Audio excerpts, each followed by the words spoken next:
Les rumeurs nocturnes de la ville traversent, étouffées, l'épaisseur d'un froid et paisible silence, suspendu aux voûtes sombres d'une église solitaire. Au milieu de la pénombre, lui, sur l'autel, le pauvre pain, l'humble hostie consacrée pendant la messe, en laquelle les yeux fidèles reconnaissent le vrai corps du Christ. L'ocre lumière des cierges, reflétée sur l'or de l'ostensoir qui porte Jésus caché, entoure le Saint des Saints. Ses rayons se posent sur le visage resplendissant, contemplatif, d'une jeune fille qui se tient là, agenouillée avec foi, et dont l'âme s'écrie, à la suite du prophète Élie, « Il est vivant, Dieu devant qui je me tiens ».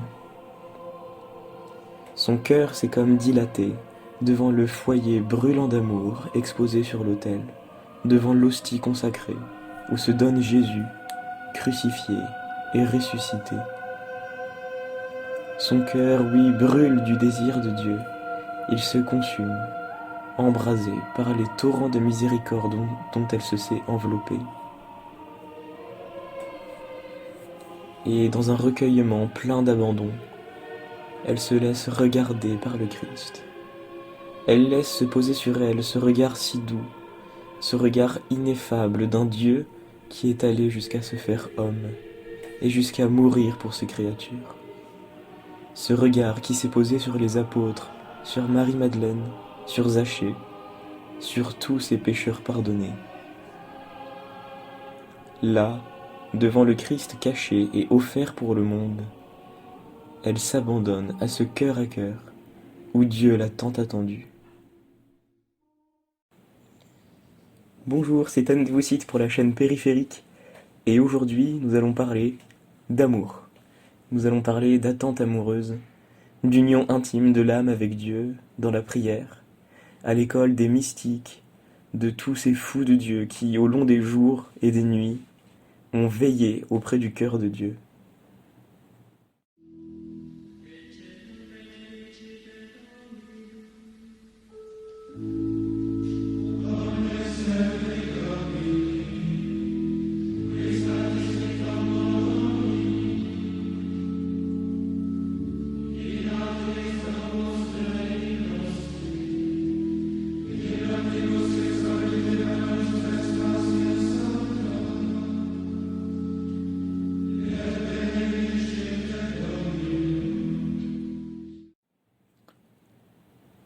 La Bible contient un livre très étonnant, complètement à part, qui s'appelle le Cantique des Cantiques. C'est un dialogue poétique entre un bien-aimé et une bien-aimée, qui sans cesse se cherchent et se désirent, d'un amour dans lequel la tradition chrétienne a reconnu tout à la fois l'amour qui unit Dieu et le peuple d'Israël, Dieu et la Vierge Marie, le Christ et l'Église, mais aussi Dieu et chaque âme.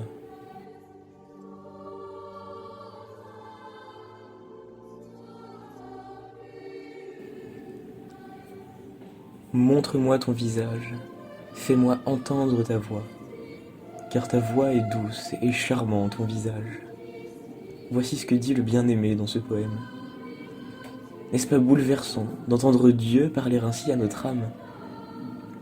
Ce que la Bible nous révèle, c'est bien que l'incarnation du Christ, sa mort sur la croix, nous prouve que c'est Dieu qui mendie notre présence, que lui aussi nous cherche, et nous appelle à un véritable cœur à cœur avec lui, dans l'intimité de la veille où les regards se mêlent.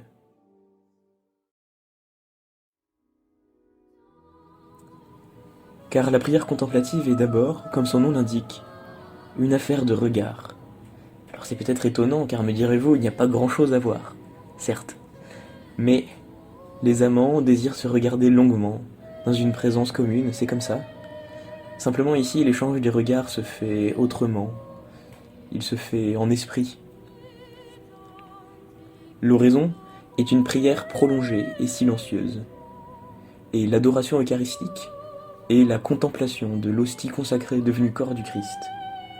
L'une comme l'autre consiste à se poser amoureusement devant Dieu, à se tenir là, devant lui, de jour comme de nuit, par la foi en ce Dieu présent qui nous aime.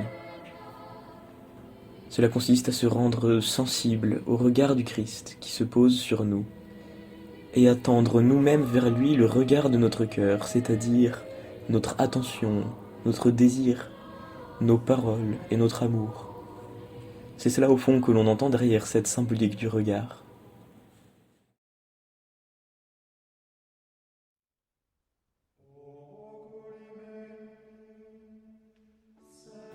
Ainsi, ce paroissien à qui le saint curé d'Ars demandait ce qu'il pouvait bien dire au Seigneur lors de ses longues veilles de prière dans l'église, a parfaitement résumé ce qui se joue dans cette amoureuse attente.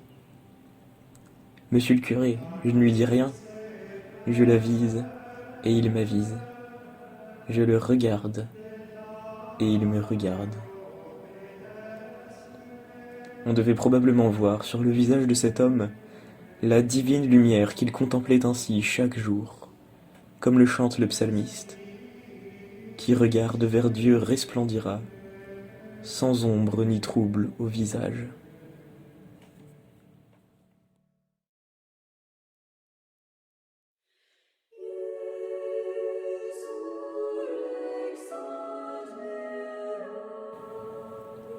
Tu m'as ravi le cœur par un seul de tes regards, dit encore le bien-aimé dans le Cantique des Cantiques. Mais qu'est-ce que notre âme pour que Dieu désire tant qu'elle se tourne vers lui? Qui sommes-nous pour que nos regards lui soient si chers?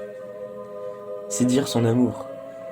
Voici ce qu'écrit sainte Thérèse d'Avila à ce propos pour ses novices.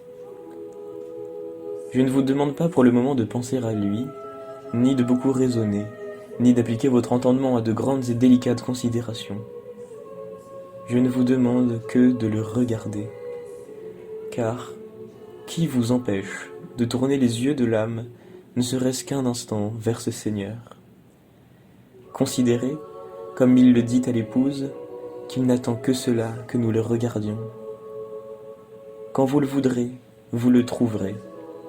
Il tient tant à ce que nous le regardions qu'il ne manque pas de nous y aider. Or, pour désirer Dieu, tout comme pour se rendre conscient de son regard d'amour, il faut du temps, beaucoup de temps. Il faut attendre, veiller dans la nuit. Ce cœur à cœur, en effet, n'a rien d'évident. Il ne faut pas se le cacher, cette amoureuse attente de Dieu est parfois bien aride, pleine de distractions, un peu ennuyeuse, mais elle est aussi toujours lumineuse, dans le sens où c'est une nuit qui toujours touche à sa fin, une nuit tendue vers l'aurore, tendue par le désir brûlant de notre âme, pour ce Dieu en qui elle met toute sa foi. Voici ce que dit à ce sujet un bienheureux frère Carme, le père Marie-Eugène de l'Enfant Jésus. L'oraison est une prise de contact avec Dieu, un échange entre deux amours, celui que Dieu nous porte, celui que nous avons pour lui. La contemplation est faite par un regard sur la vérité qui est Dieu, regard de foi, regard simplifié. On va à l'oraison beaucoup moins pour recevoir des lumières et une impression de force sentie que pour recevoir Dieu lui-même, se mettre sous son action et être transformé par lui. L'effet essentiel de ce contact avec Dieu dans l'oraison, c'est cette contemplation. C'est pour cela que le contemplatif va poursuivre son oraison, non pas quelques secondes ou quelques minutes, pour recevoir une lumière ou une impression de force, mais pendant des heures, parce qu'il sait bien que l'élément temps intervient dans cette transformation produite par l'action de Dieu.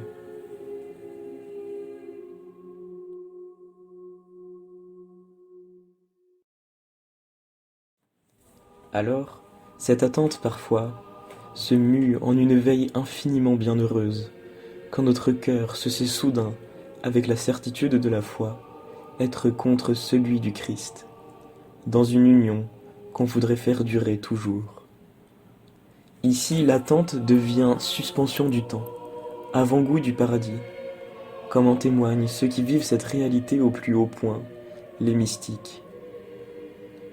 C'est cette union brûlante dont témoigne sainte Thérèse de l'Enfant Jésus dans ces quelques vers d'un de ses plus beaux poèmes. Tu vis pour moi caché dans une hostie, je veux pour toi me cacher, ô Jésus. À des amants, il faut la solitude, un cœur à cœur qui dure nuit et jour. Ton seul regard fait ma béatitude, je vis d'amour, je vis d'amour.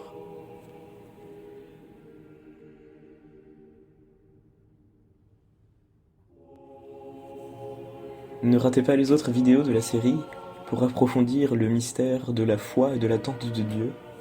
Partagez cette vidéo à vos amis si elle vous a plu, si vous pensez qu'il serait bon que d'autres la voient. Nous prions pour vous. N'hésitez pas à nous confier vos intentions de prière. À bientôt.